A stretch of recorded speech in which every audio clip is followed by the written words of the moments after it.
Next on Currents News. A new church being dedicated in the Diocese of Brooklyn. It's the first one in 13 years. I'm Emily Drewby, and that's ahead.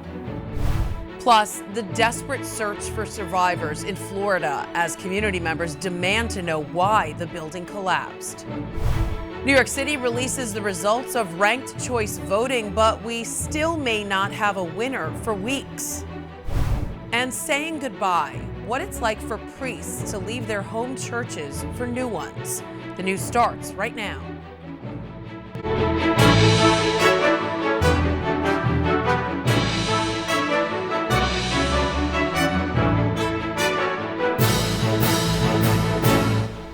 Good evening, I'm Christine Persichetti. A milestone moment for the Diocese of Brooklyn. Bishop Nicholas DiMarzio officially dedicating a new church and art center in the diocese. It's the first new church since 2008, but St. Peter and Paul Church has a long history in Williamsburg. Currents News' Emily Drewby is inside the new holy space. Emily, tell us, what's it like in there? Oh, Christine, the second you walk in, it just takes your breath away. It is so beautiful in here, from the giant arch doors in the front to all the detail on the altar. What's really cool is that there's actually some pieces and details from the original church integrated in, like this icon behind me over here. Now, a lot of work went into getting this space ready for the dedication. We were here earlier for some of it.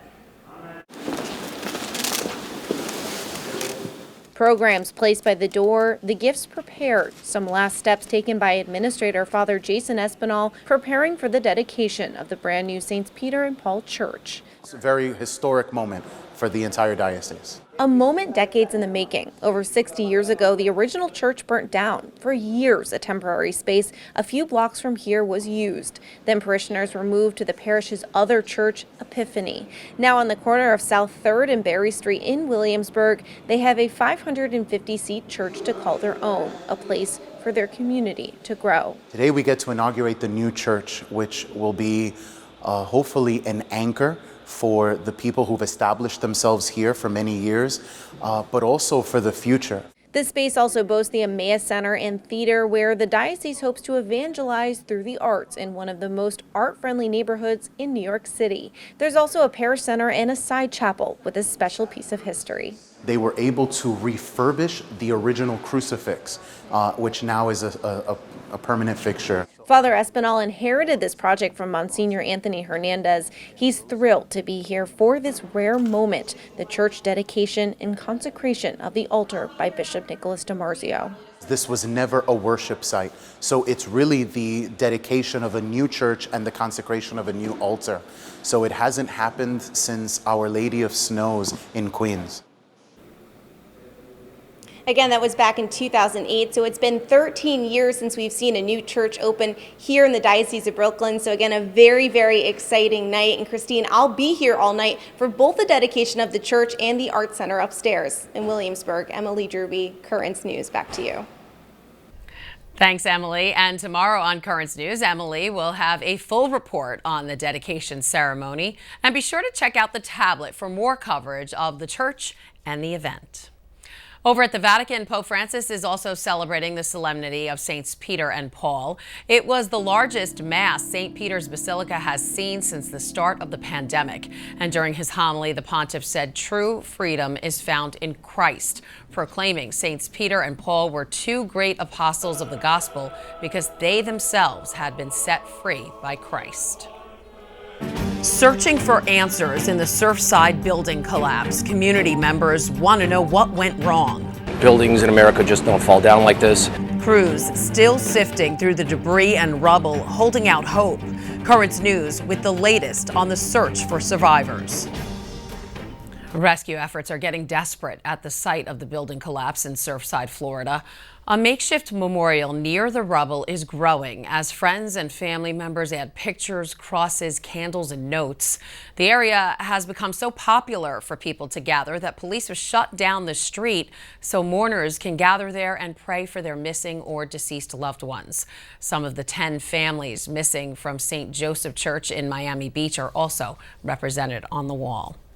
As of right now, 11 people are confirmed dead, with 150 still missing under the piles of debris. Families of the missing are desperately seeking news of their loved ones and demanding answers about what caused the tragic collapse. Isabel Rosales has the latest. It's day 6 of the difficult and dangerous search through the rubble of the Champlain Tower South condos in Surfside, Florida. And while the pancake-style collapse left few voids for potential survivors, rescuers and officials are not giving up. Nobody's giving up hope here. Nobody's stopping. The work goes on. The dangerous search and rescue work is complicated by bursts of rain. More than 800 responders from 60 agencies, including rescuers from around the world, are working 12-hour shifts around the clock. We're dedicated to get everyone out of that pile of rubble. The search for a cause of the collapse also continues. Investigators say it will take months or longer to learn why exactly the building collapsed. President Joe Biden is going to Surfside on Thursday, where he will meet with families and first responders. But for those hoping for any signs of positive news, the wait goes on. We also are very aware of the reality of the situation and the time. I mean, it's day 6. And, the fact that they aren't finding people is of tremendous concern. In Surfside, Florida, Isabel Rosales, Currents News. Catholic Charities of the Archdiocese of Miami has been helping with relief efforts. If you'd like to help them with their continued efforts, you can donate on their website, ccadm.org.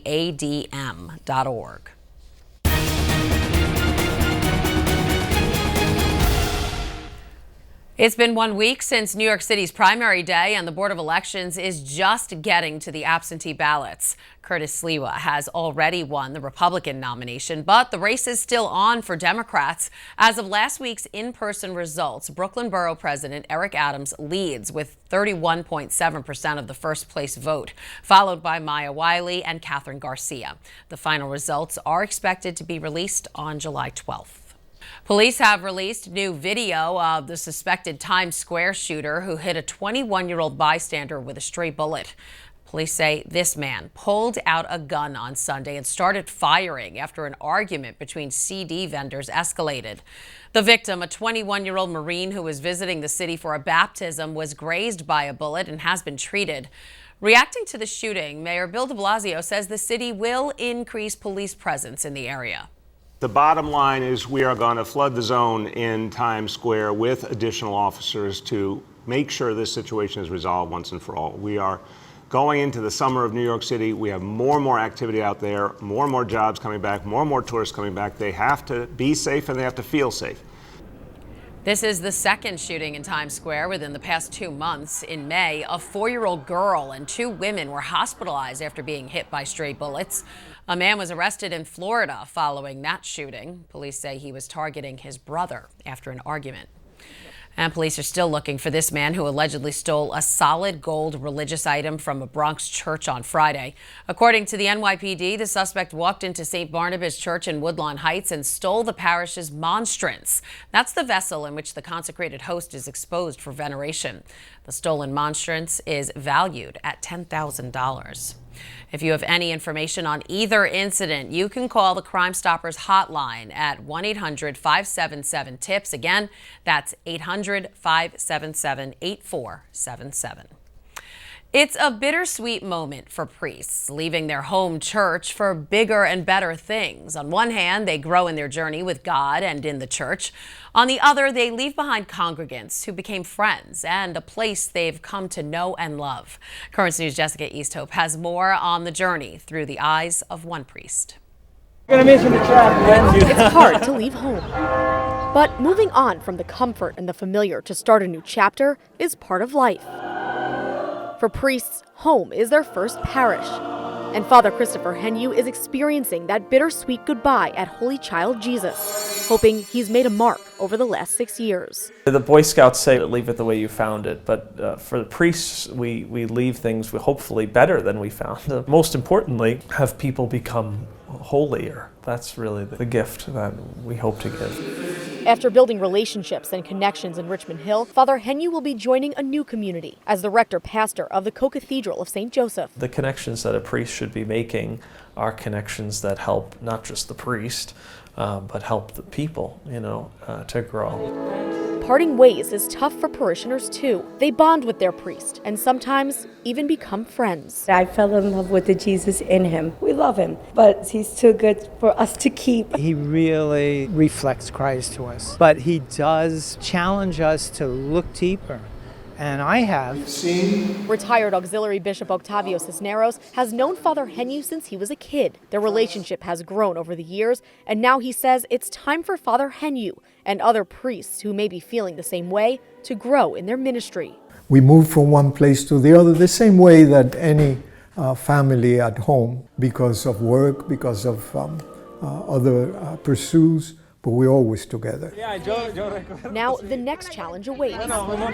Like all priests leaving their first parish, Father HEANUE can't take the church or the people when he goes. But the connections, the lessons, and the faith will stay with him. Sure. In Richmond Hill, Jessica Easthope, Currents News. There's a lot more news headed your way. Speaking the truth, as we continue to observe Religious Freedom Week, we take a look at free speech and the nuns who brought their fight to the Supreme Court. Plus, Pope Francis attending a crucial meeting about Christians in the Middle East. And this heat is a bear to deal with, so some hit the beach. We'll show you. There are now some big changes to the tablet website. You can get personalized access to the Catholic news you value. Sign up for free at thetablet.org.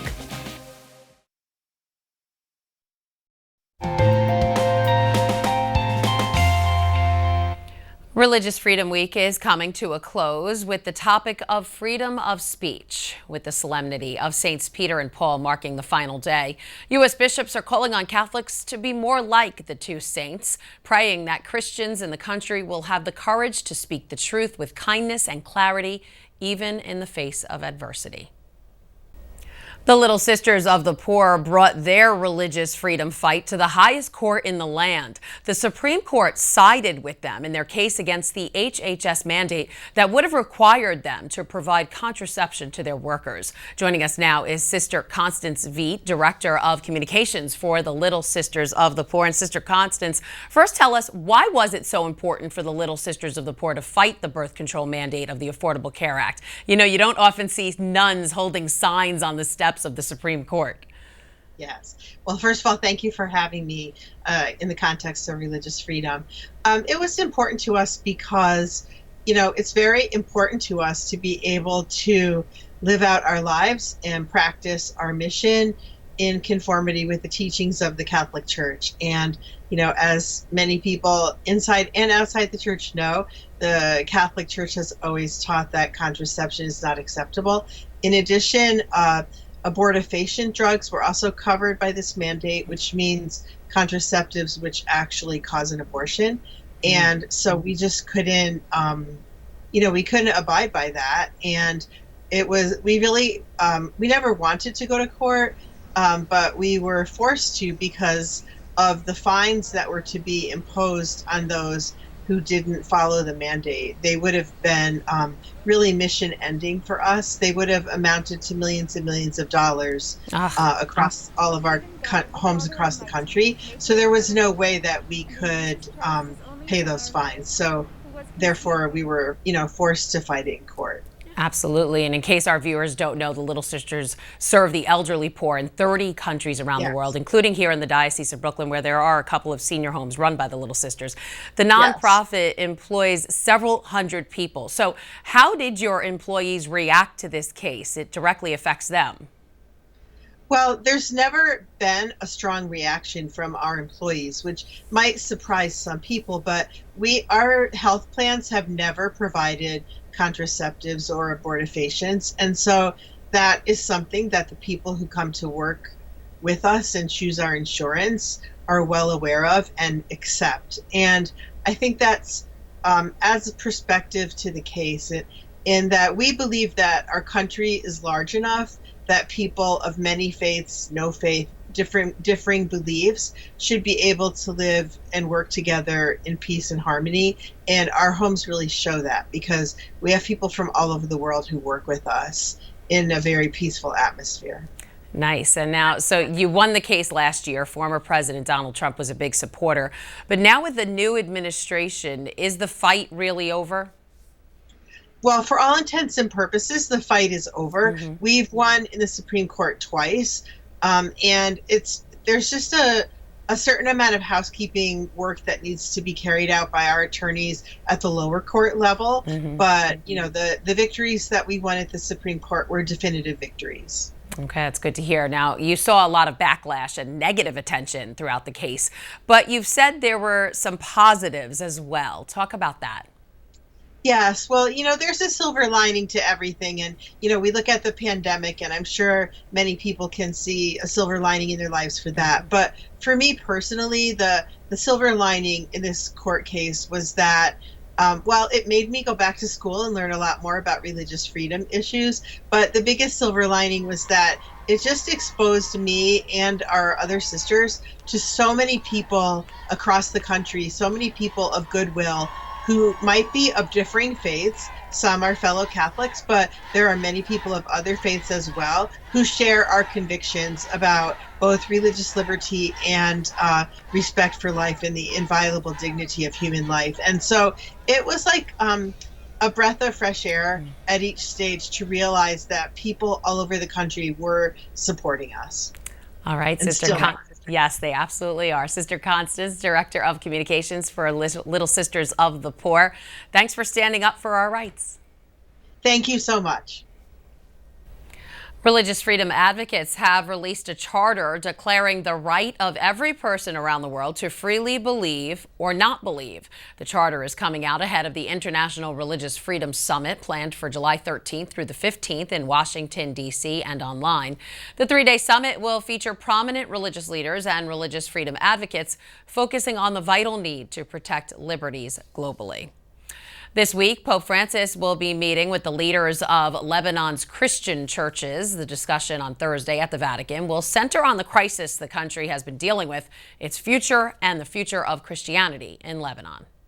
Per una giornata di riflessione sulla preoccupante situazione del Paese e per pregare insieme per il dono della pace e della stabilità. Pope Francis hopes his meeting with leaders of Lebanon's Christian churches will bring them closer together. Unity is crucial for Lebanon's future and for the future of Christianity in the country, which is being battered on all sides. A terrible economic crisis, the pandemic, the explosion at Beirut's port in August, and the political crisis.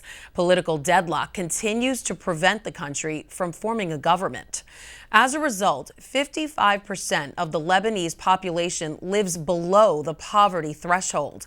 Power outages are common, while food and medication are scarce. The Pope fears that the situation will continue to worsen.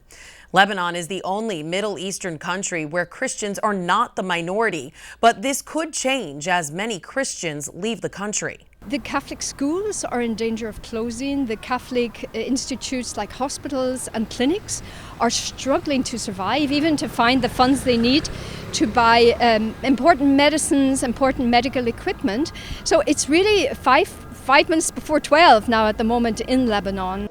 Lebanon is at a crossroads. It could become a country of stability or a hornet's nest at the mercy of the most powerful in this delicate region of the world.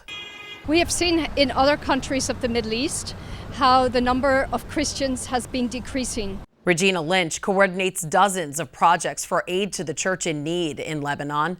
After the explosion in August, ACN donated about $4 million to help rebuild the Christian neighborhood, support priests and religious sisters, and support the church's activity in the country. In Lebanon, more than a dozen rights and religions coexist, but it's a fragile balance that could be disrupted. Over the years, when we have seen extremism in other countries, Lebanon has been a place where the Christians and the Muslims could live together, be educated together, to work together. And we would like to see this going on. And this Thursday, Net TV will carry Pope Francis's prayer service for Lebanon. The broadcast will start at 2:30 p.m. The Pope is also praying for the victims of violence in the Mexican border city of Reynosa, where 19 people were killed earlier this month in what's believed to be random attacks. Vatican Secretary of State Cardinal Pietro Parolin wrote a letter to Bishop Lira saying, "I beg you to convey the condolences of His Holiness to the family members who mourn the loss of their loved ones, while asking the Lord to convert the hearts of the violent and grant the bereaved spiritual consolation and serenity of life." The June 19th attacks terrorized the Christian community of Reynosa, which is just south of McAllen, Texas. The shooting victims included a taxi driver, a nursing student, and a group of bricklayers. Still to come on Currents News, getting to know Pope Benedict XVI a little better on the 70th anniversary of his ordination, and the family of bears who wanted a nice way to cool off on a hot summer day.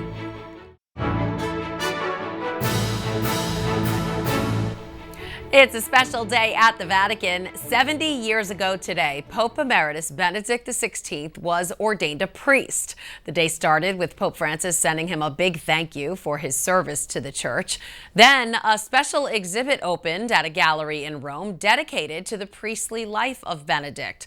On display, some of his personal belongings. The retired Pope still looks back fondly at his ordination.